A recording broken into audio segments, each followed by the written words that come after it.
മുനമ്പത്തെ വഖഫ് അധിനിവേശത്തെ പിന്തുണച്ച കൂടുതൽ മുസ്ലിം വിഭാഗങ്ങൾ. മുനമ്പത്തേത് വഖഫ് ഭൂമിയെന്ന എ.പി. സുന്നി വിഭാഗം.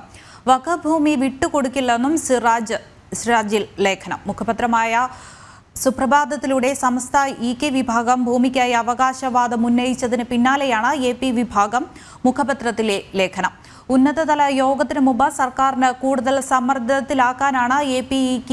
ഇ.കെ. വിഭാഗങ്ങളുടെ ശ്രമം. വഖഫ് അധിനിവേശ വിരുദ്ധ സമരം കൊടുമ്പിരി കൊള്ളുമ്പോൾ എരുതിയിൽ എണ്ണയൊഴിക്കുകയാണ് സമസ്ത ഇ.കെ. വിഭാഗവും എ.പി. സുന്നി വിഭാഗവും. സർക്കാരിനോട് ചേർന്ന് നിൽക്കുന്ന എ.പി. വിഭാഗവും ലക്ഷ്യം വയ്ക്കുന്നത് സമ്മർദ്ദത്തിലൂടെ തീരദേശവാസികളുടെ ഭൂമി കൈവശപ്പെടുത്താനാണ്. മുനമ്പത്തേത് വഖഫ് ഭൂമിയാണെന്നാണ് സിറാജ് ലേഖനത്തിലുള്ളത്.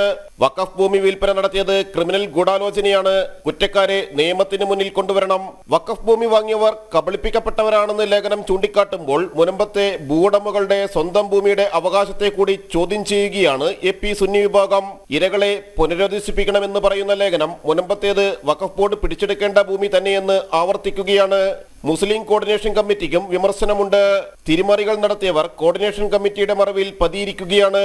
വഖഫ് ഭൂമി വിറ്റവരിൽ നിന്ന് പണം ഈടാക്കി ഭൂവുടമകളെ പുനരധിവസിപ്പിക്കണം.